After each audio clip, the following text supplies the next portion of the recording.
শিক্ষার্থী, আশা করি তোমরা ভালো আছো। তোমরা সবাই জানো যে এই বিশ্বে এখন করোনার মহামারী চলছে। এ থেকে আমাদের সবাইকে অবশ্যই বেঁচে থাকতে হবে। এই বেঁচে থাকার একমাত্র পথ হলো ঘরে থাকা। তোমরা ম্যাক্সিমাম সময় ঘরে থাকবা। যদি বাইরে যেতেই হয় তাহলে মাস্ক পরবা, হাতে গ্লাভস লাগাবা, বাসাতে ঘন ঘন হাত ধো এবং ঘন ঘন পানি খাও। তাহলে ইনশাআল্লাহ আল্লাহ পাক যদি চায় তাহলে আমরা করোনার এই যুদ্ধ থেকে আমরা বেঁচে যেতে পারব।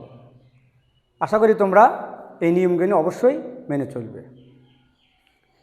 আজকে তোমাদের যে ক্লাস নেব আমি, তা হলো তরঙ্গের উপরে।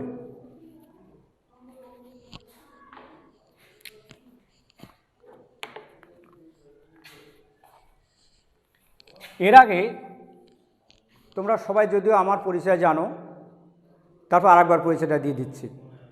আমি মোহাম্মদ শহীদুল ইসলাম, সহকারী অধ্যাপক, পদার্থবিজ্ঞান বিভাগ, দৌলতপুর কলেজ, দৌলতপুর, কুষ্টিয়া। আজ যে বিষয় নিয়ে আমরা আলোচনা করব সে হল তরঙ্গ।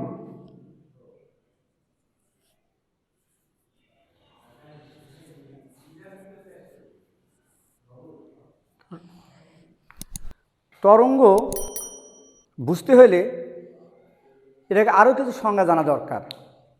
সেই সংজ্ঞা সম্পর্কে আমরা এখন ধারণা দিতে চাচ্ছি। আমি আজকে বলতে চাচ্ছি আমরা আজকে কী কী শিখব। আজকে লেকচার থেকে শিখব, আমি একে একে লিখে নেই।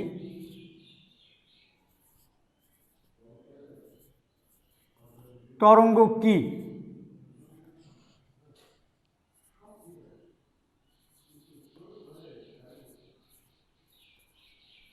তরঙ্গের প্রকারভেদ।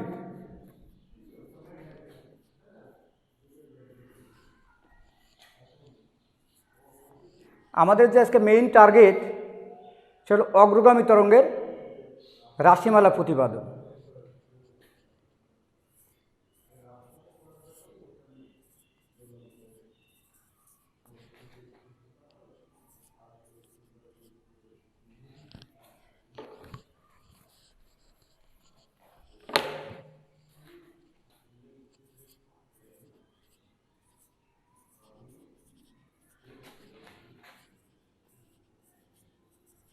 রাশি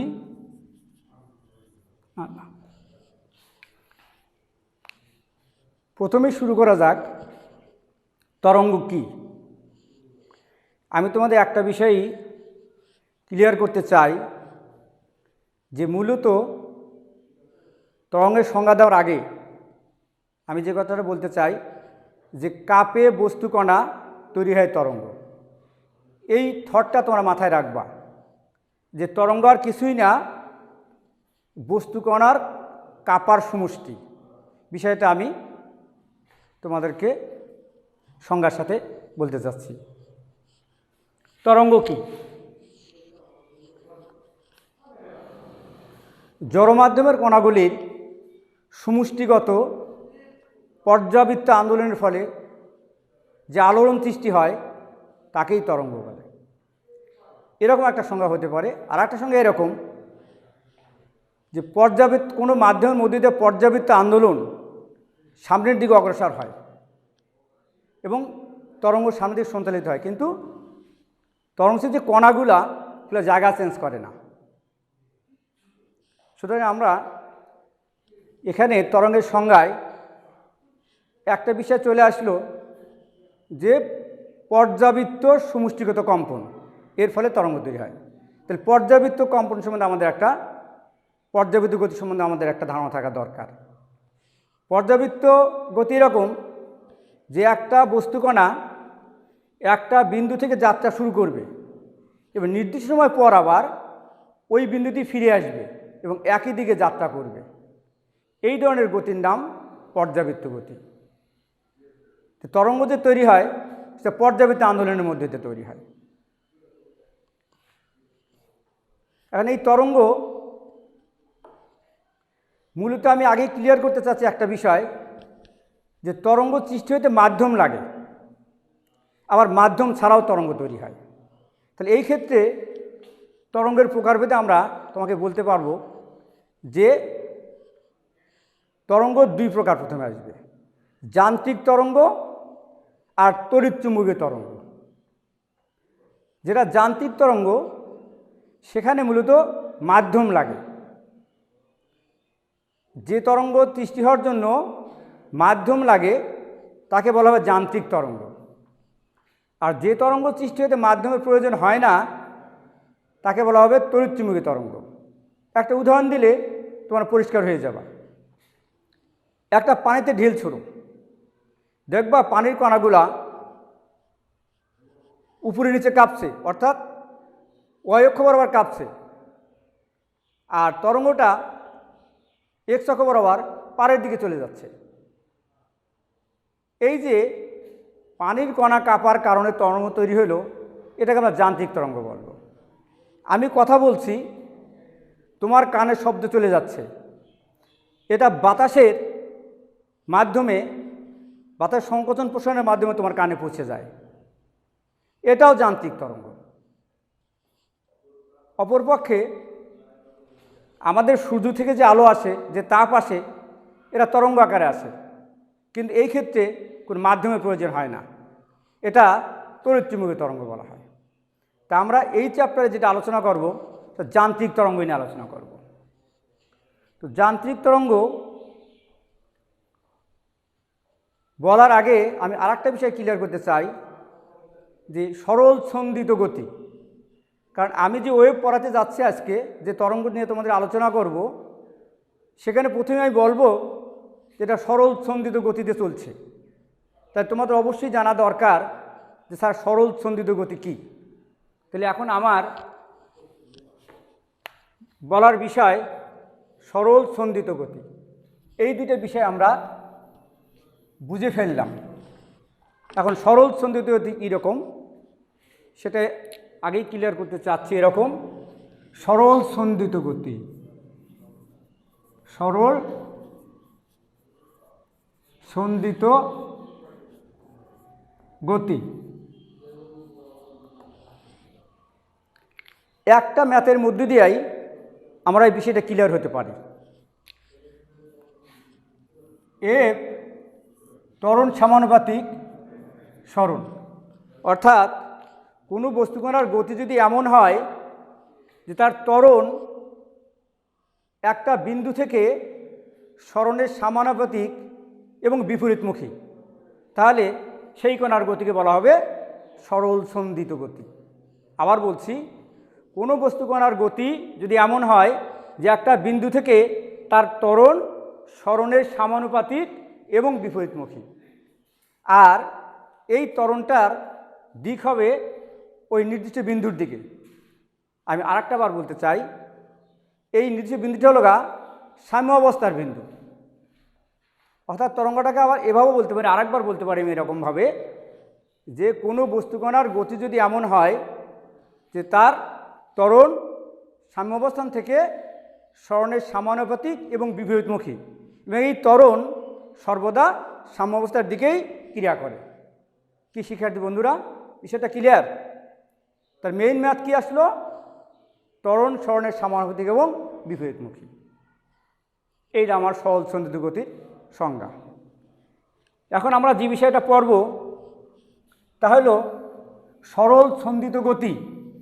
যদি কোনো বস্তুকণা সরল ছন্দিত গতিতেই চলে তাহলে সেই গতির নাম সরল ছন্দিত গতি। তা আমরা যে বিষয়গুলো পড়ব, সরল ছন্দিত গতি আমরা দুইভাবে দেখাবো। অগ্রগামী তরঙ্গ, এটা একটা সরল ছন্দিত গতি। এই অগ্রগামী তরঙ্গ দুই ধরনের হতে পারে, অর্থাৎ সরল ছন্দিত গতি অগ্রগামীও হতে পারে, আবার লম্বিকও হতে পারে। তোমাদের আর একটা বিষয় বলা দরকার, যে তরঙ্গ আমরা আগে দেখলাম যে মাধ্যমের ভিতর দেয়া আসলে যান্ত্রিক তরঙ্গ হয়, আর যদি মাধ্যম ছাড়া আসে তাহলে তড়িৎচুম্বকীয় তরঙ্গ হয়। এখন মাধ্যমই লাগবে, যান্ত্রিক তরঙ্গই আমরা আবার দুই প্রকার দেখাবো। যান্ত্রিক তরঙ্গ দুই প্রকার দেখাবো, একটা আর তরঙ্গ, দুই লম্বিক তরঙ্গ।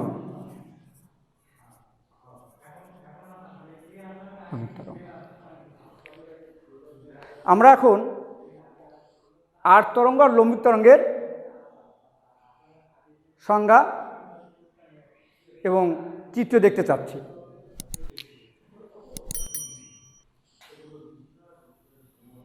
আর তরঙ্গ, যে তরঙ্গ মাধ্যমের কণার সাথে সমকোণে যায়। আমি আগেই বলছিলাম, কিন্তু তোমাদের মনে আছে কিনা দেখো, কাপে কণা তৈরি হয় তরঙ্গ। তাহলে আর তরঙ্গে কণা যেদিকে কাঁপবে তরঙ্গ তার সমকোণে যাবে, এর নাম আর তরঙ্গ। আমরা একটা চিত্র দিলেই পরিষ্কার হয়ে যাবে।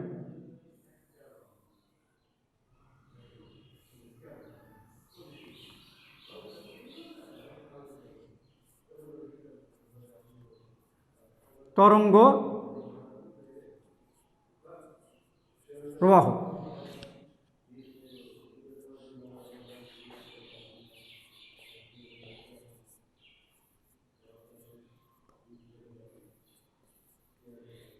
বস্তুকণার কম্পন। দেখো বন্ধুরা, যে বস্তুকণা ওয়াই ডট উল্লম্ব বরাবর কাঁপছে আর তরঙ্গ এক্স অক্ষের দিকে যাচ্ছে। তাহলে এখানে কণা কাঁপছে উল্লম্ব বরাবর, তরঙ্গ যাচ্ছে আনুভূমিক বরাবর। এই ধরনের তরঙ্গের নাম বলা হবে আর তরঙ্গ। যেমন পানির তরঙ্গ, এটা একটা আর তরঙ্গ। পক্ষান্তরে আমরা লম্বিক তরঙ্গ বলতে পারি, যেটা শব্দ তরঙ্গ। আমরা যখন কথা বলি তখন বায়ুর সংকোচন এবং প্রসারণ হয়। সংকোচন এবং প্রসারণের মধ্য দিয়া শব্দ তোমাদের কানে পৌঁছে যায়। এই যে একটা সংকোচন এবং একটা প্রসারণ, এই দিয়ে একটা তরঙ্গ হয়। সেটা এরকম হয় লম্বিক তরঙ্গ। ধরো যে এটা একটা বায়ুস্তর, এইরকম।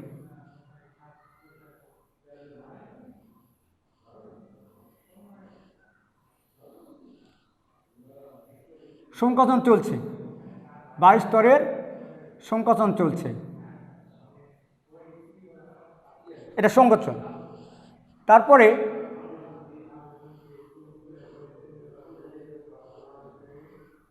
এটা প্রসারণ।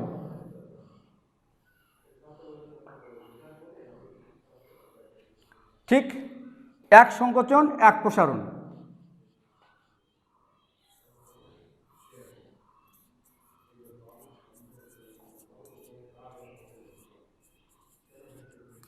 এক সংকোচন এক প্রসারণ, এইভাবে সামনের দিকে অগ্রসর হতেই থাকবে।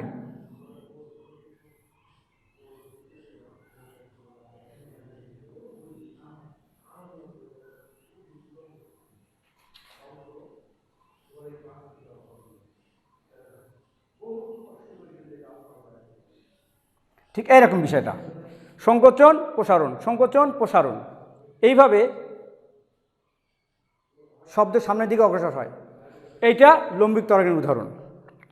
আজকে আমাদের যে বিষয় তা হলো আমরা আর তরঙ্গ নিয়ে কথা বলবো। আর তরঙ্গ, দেখো আমরা এগুলো এখন মুছে দিচ্ছি।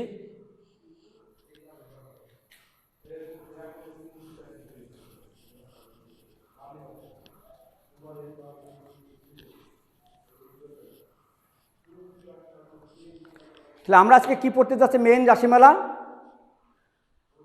অগ্রগামী তরঙ্গ, সেটা আর তরঙ্গ, অর্থাৎ অনুপ্রস্থ তরঙ্গ। অনুপ্রস্থ তরঙ্গ বা আর তরঙ্গ, যেটা অগ্রগামী তরঙ্গ হবে। তাহলে অগ্রগামী তরঙ্গ কাকে বলে, এইটা এখন ক্লিয়ার হওয়া দরকার, আমাদের পরিষ্কার হওয়া দরকার। অগ্রগামী তরঙ্গ, এই সংজ্ঞাটা আমাদের জানা দরকার।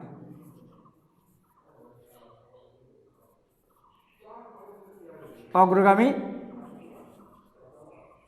তরঙ্গ কি?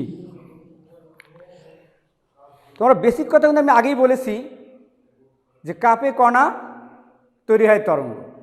এখানেও তাই, অগ্রগামী তরঙ্গের ক্ষেত্রেও কণা কাঁপার কারণেই তরঙ্গ তৈরি হবে। তো এই জায়গায় আমরা এইভাবে বলবো, যে তরঙ্গ মাধ্যমের মধ্য দিয়া সামনের দিকে অগ্রসর হয় তার নামই অগ্রগামী তরঙ্গ। আমরা প্রাথমিকভাবে বলতে পারি যে যে তরঙ্গ মাধ্যমের মধ্য দিয়া সামনের দিকে অগ্রসর হয় তাকেই অগ্রগামী তরঙ্গ বলা হয়। এর আর একটু ভালো সংজ্ঞা দেওয়া যেতে পারে এরকমভাবে, যে মাধ্যমের কণাগুলার পর্যাবর্তী আন্দোলন বিভিন্ন স্তরে স্তরে সামনের দিকে যখন অগ্রসর হয় তরঙ্গ আকারে, এবং তারা একটা নির্দিষ্ট বেগে সামনের দিকে যায়, নির্দিষ্ট বেগে সামনের দিকে যায়। যে পর্যাবর্তী আন্দোলন মাধ্যমের বিভিন্ন স্তরে স্তরে তরঙ্গ আকারে সামনের দিকে নির্দিষ্ট বেগে সঞ্চালিত হয় তার নামই অগ্রগামী তরঙ্গ। যে তরঙ্গ মাধ্যমের কণাগুলির বিভিন্ন স্তরে স্তরে তাদের বিভিন্ন ধাপে তরঙ্গটার সামনে দিকে আগাচ্ছে এবং একটা নির্দিষ্ট বেগে।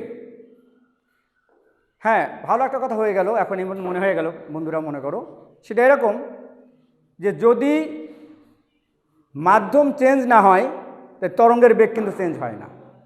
তাহলে এখানেও আর তরঙ্গ একটা মাধ্যমের মধ্যে দিয়ে যাচ্ছে, বিভিন্ন স্তরেতে সামনে দিয়ে অগ্রসর হচ্ছে, সঞ্চালিত হচ্ছে, যে একটা নির্দিষ্ট বেগে চলবে। যদি মাধ্যম চেঞ্জ হয় তবেই তরঙ্গের বেগ চেঞ্জ হয়, তাছাড়া কিন্তু চেঞ্জ হয় না। তাহলে এখানে অগ্রগামী তরঙ্গ কি হচ্ছে, একটা মাধ্যমের মধ্যে দিয়ে নির্দিষ্ট বেগে সামনের দিকে যাচ্ছে, এটাই হলো অগ্রগামী তরঙ্গ। এই অগ্রগামী তরঙ্গের আমরা রাশিমালা প্রতিপাদন করতে যাচ্ছি।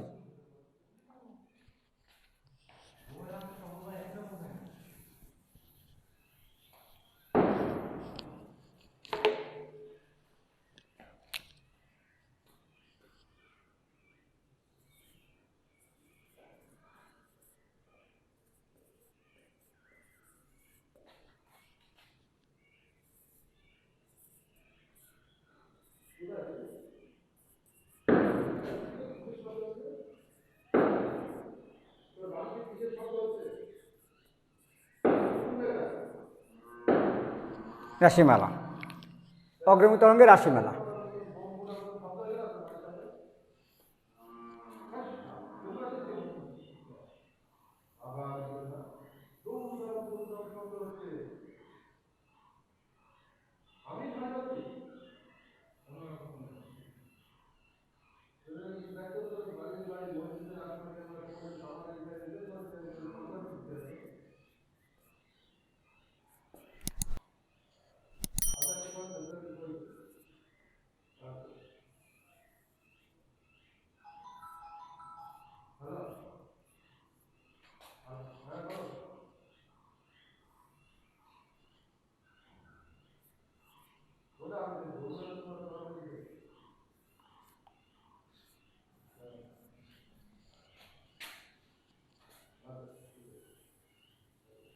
তাকে আমরা একটা অগ্রগামী তরঙ্গ দেখাচ্ছি।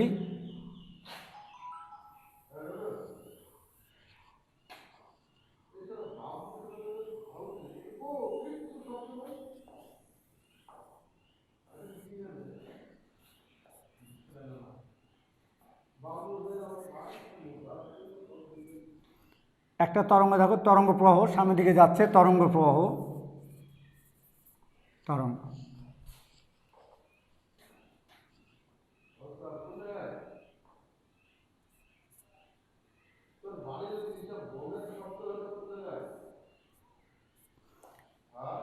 দেখো বন্ধুরা, যে আমাদের চিত্রে একটা অগ্রগামী তরঙ্গ সামনের দিকে যাচ্ছে, এই বিন্দু থেকে তরঙ্গটা যাচ্ছে এক্স অক্ষের পজিটিভ দিকে, এক্স অক্ষের পজিটিভ দিকে যাচ্ছে। এখন এটা সরল সন্ধিত গতিতে যাচ্ছে। যখন কণাগুলা সরল সন্ধিত গতিতে দোলে তখনই অগ্রগামী তরঙ্গটা তৈরি হচ্ছে। আমরা সরল সন্ধিত গতির যে সংজ্ঞা সেটা কিছুক্ষণ আগে তোমাদেরকে আমি ক্লিয়ার করে দিয়েছি। তাহলে এখন এটা কিভাবে যাচ্ছে, সরল সন্ধিত গতিতে চলছে।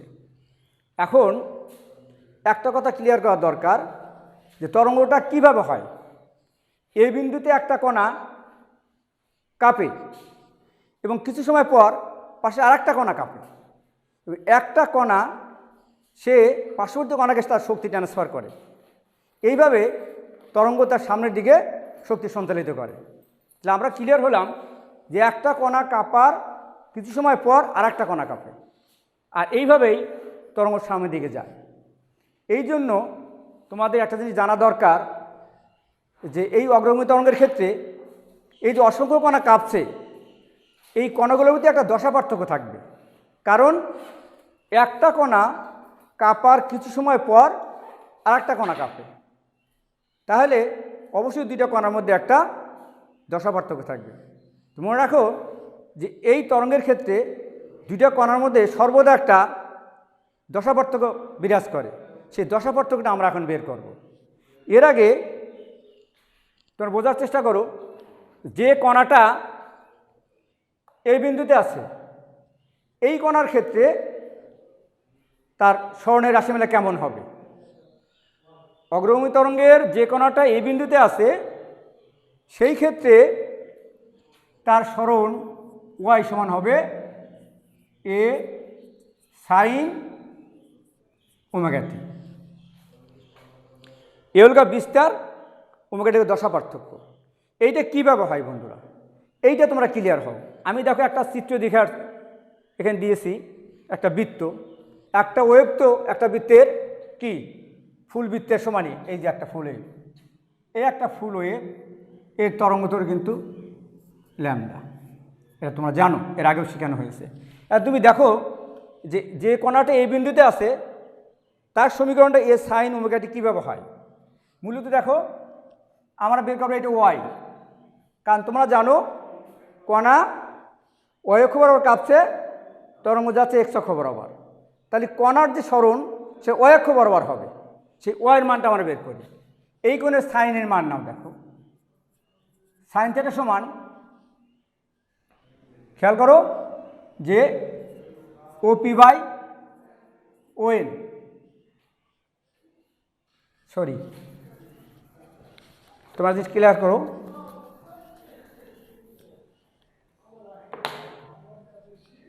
সাইন থিটা ওএন লম্ব বাই অধিভুজ। এইটা আমাদের কোণ, শুক্রকোণের বিপরীত বাহুটা হয় লম্ব, আর এটা আমাদের অতিভুজ।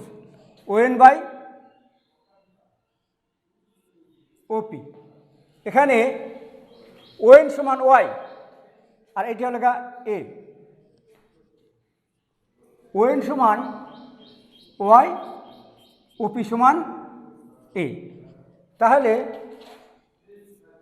ওএন সমান সমান কি ওপি সাইন থিটা, অর্থাৎ ওয়াই সমান এ সাইন থিটা। তাহলে বন্ধুরা কী পেলাম, যে যে কণাটা এই বিন্দুতে আছে তার স্মরণের সমীকরণ হবে ওয়াই সমান এ সাইন থিটা। তোমরা আরও জানো যে এই যে আমি দেখা যাচ্ছি যেটা ওমেগা কৌণিক বেগে যাচ্ছে, তাহলে ওমেগা সমান কি থিটা বাই টি। কৌণিক স্মরণের হারকে ওমেগা বলে, কৌণিক স্মরণের হারকে ওমেগা বলে, ওমেগা সমান থিটা বাই টি। অতএব থিটা সমান ওমেগা টি। সেই সুবাদে আমরা বলতে পারি ওয়াই সমান এ সাইন ওমেগা টি। তাহলে আমরা এখন কি সমীকরণ পেলাম, যে অগ্রগামী তরঙ্গের যে কণাটা এই বিন্দুতে আছে তার ক্ষেত্রে সমীকরণ আসলো ওয়াই সমান এ সাইন ওমেগা টি। এইটা আমরা ক্লিয়ার হয়ে গেলাম। এখন তরঙ্গ তো সামনের দিকেই যাবে, তরঙ্গ 2 মিটার যেতে পারে, 10 মিটার যেতে পারে, 5 মিটার যেতে পারে, যে দূরত্বেই যাক না কেন সেই দূরত্বে ওই কণাটার স্মরণের রাশিমালা কেমন হবে সেইটা আমি এখন প্রতিপাদন করতে যাচ্ছি। এখন দেখো ওয়াই সমান এ সাইন ওমেগা টি, তরঙ্গটা যদি এর থেকে এক্স দূরত্ব যায়, ধরলাম যে এক্স দূরত্ব যায় পি বিন্দুতে অবস্থান করছে, তরঙ্গটা এই মুহূর্তে এ থেকে এক্স দূরত্ব গিয়ে পিতে আসে। তো পিতে যখন গেল তখন ওখানে যে কণাটা আছে সেই কণার স্বর্ণের সমীকরণটা কেমন হবে সেইটা আমরা এখন করতে যাচ্ছি। ওয়াই সমান A sine omega T minus phi. নতুন একটা আইটেম আসলে ফাই। এই ফাইটা হলো গা দশা পার্থক্য। ফাইটা হলো গা দশা পার্থক্য। ফাইয়ের নাম দশা পার্থক্য।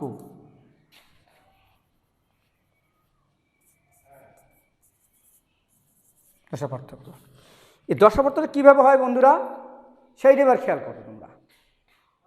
আমি আগেই বলছিলাম একটা কণা কাপার কিছু সময় পর আরেকটা কণা কাঁপে, তাহলে অবশ্যই দুইটা কণার মধ্যে একটা দশা পার্থক্য থাকবে। সেই দশা পার্থক্য আমরা ফাই দ্বারা প্রকাশ করি।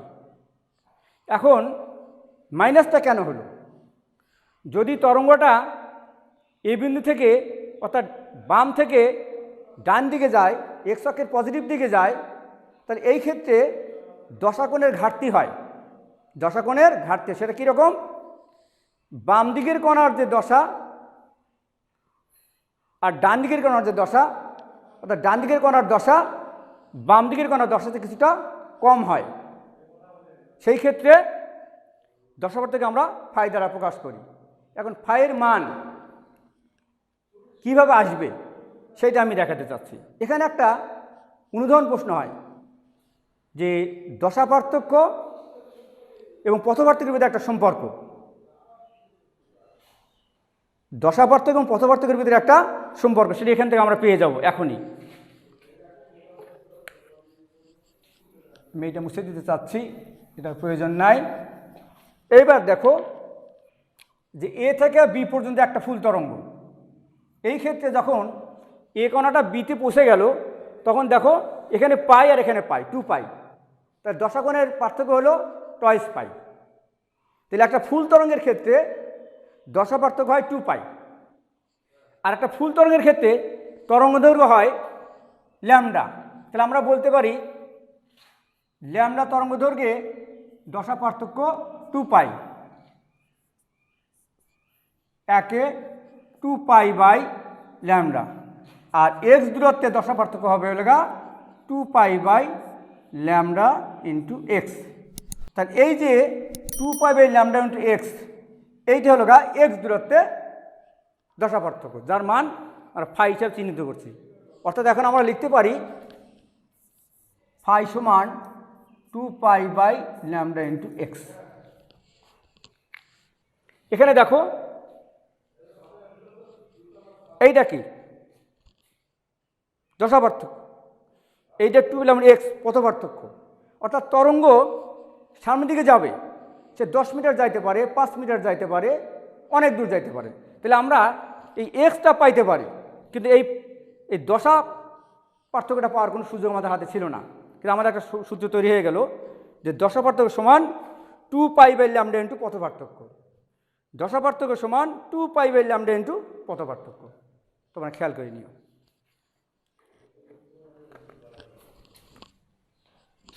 এবার দেখো আমরা কোথায় আসছি, এই জায়গায়। সমীকরণ দাঁড়ালো ওয়াই সমান A sine omega T minus 2 pi by lambda into X. কি বন্ধুরা বুঝতে পারছো তো? যদি কোনো প্রশ্ন থাকে তাহলে আমাকে করবা। খেয়াল করো, তাহলে আমাদের সমীকরণ কি দাঁড়ালো? ওয়াই সমান A sine omega T minus 2 pi by lambda into X. এইটাকে আমরা আর একটু মডিফাই করব, আর একটু সিম্পলিফিকেশান করব।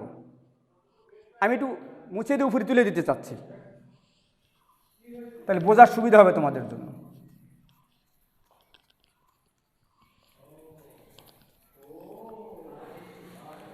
অগ্রগামী তরঙ্গ তোমাদের জন্য একটা ইম্পর্টেন্ট টপিকস। একাদশ শ্রেণীতে অগ্রগামী তরঙ্গ থেকে সৃজনশীল প্রশ্ন হবে।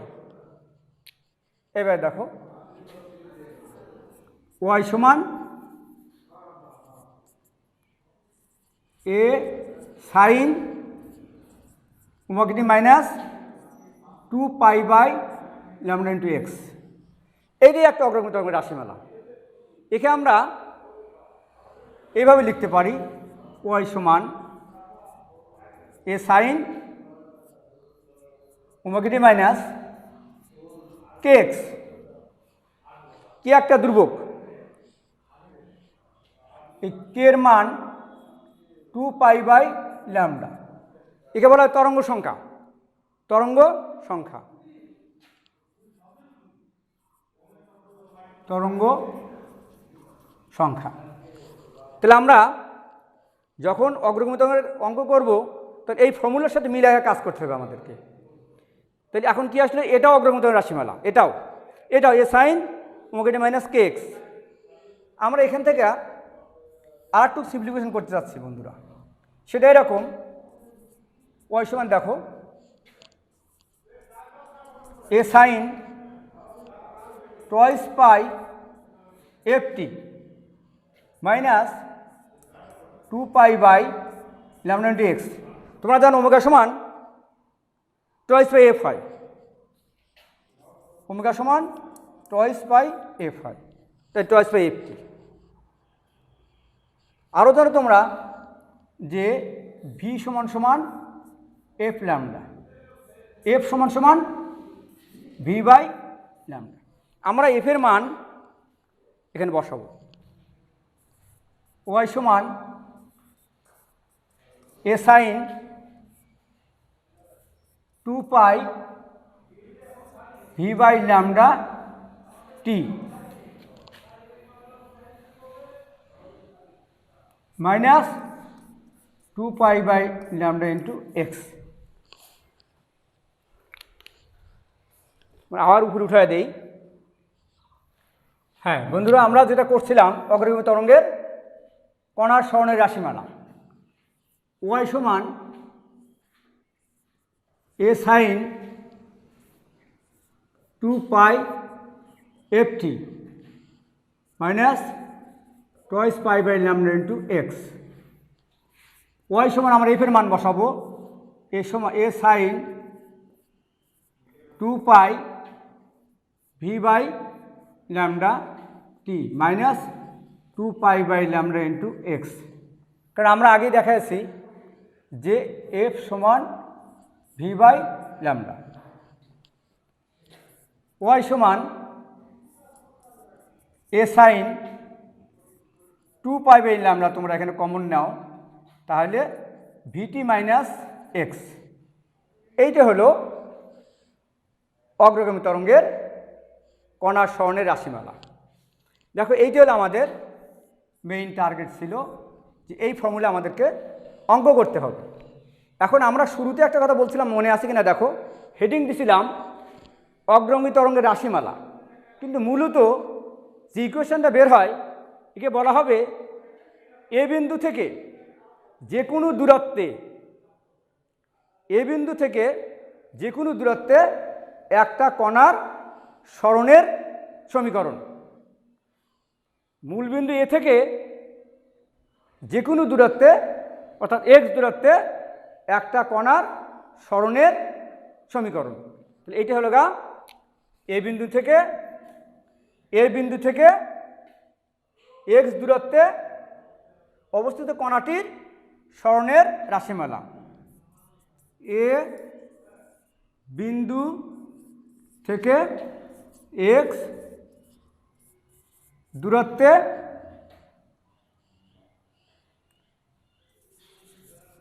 একটি কণার সরণের রাশিমালা। অর্থাৎ আমরা কণার সরণের রাশিমালা বের করলাম, কারণ কণাটা কাঁপে কোন দিকে, ওয়াই অক্ষ বরাবর। দেখো আমাদের কি কণার সরণ ওয়াই বেরোচ্ছে, এ সাইন 2 পাই ল্যামডা ভিটি মাইনাস এক্স। আমার ক্লাস শেষের দিকে বন্ধুরা আর একটা জিনিস ক্লিয়ার করতে চাই, তরঙ্গ যখন বাম থেকে ডান দিকে যায় তখন এক্স অক্ষের পজিটিভ দিকে যায়, তখন দশাকোণের ঘাটতি থাকে। এই জন্য দেখো দশাকোণ ফাই বিয়োগ হয়ে গেছে, আদি দশা ওমেগা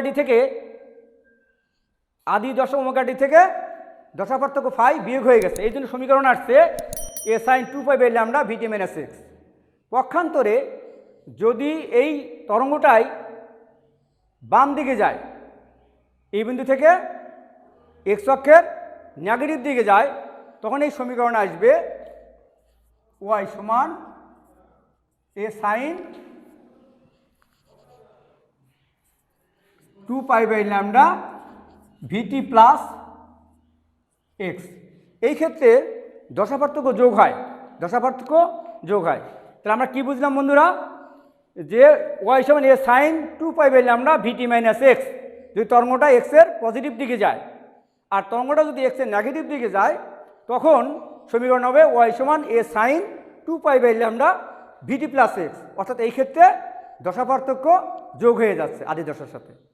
তো ধন্যবাদ বন্ধুরা, তোমরা ভালো থেকো, সুস্থ থাকার চেষ্টা করো। আল্লাহ হাফিজ।